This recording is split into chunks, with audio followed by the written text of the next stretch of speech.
ভোলার চরফ্যাশনে খাদ্যবান্ধব কর্মসূচির চাল চুরি, মাপে কম দেওয়া এবং নানা অনিয়মের অভিযোগে উত্তপ্ত হয়ে উঠেছেন স্থানীয়রা।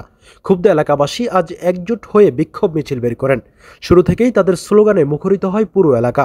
ডিলারের অপসারণ ও কঠোর শাস্তির দাবিতে সরব হয়ে ওঠেন সবাই। বিক্ষোভকারীরা অভিযোগ করেন, সরকারের খাদ্যবান্ধব কর্মসূচির চাল তারা নিয়মিত কম পাচ্ছেন।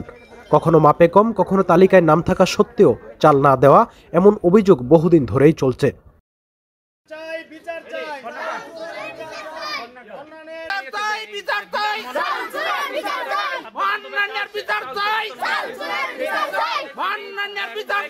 খাদ্য বান্ধব কর্মসূচির অনিয়মের বিরুদ্ধে মিছিল স্লোগান।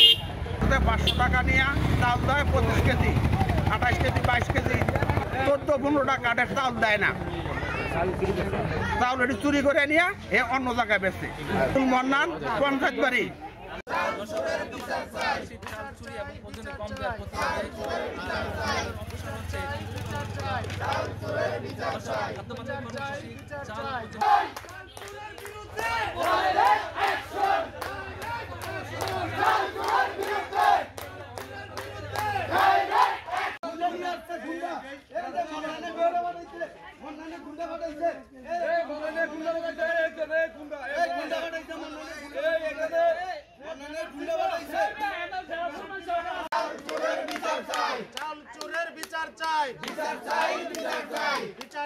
বিচার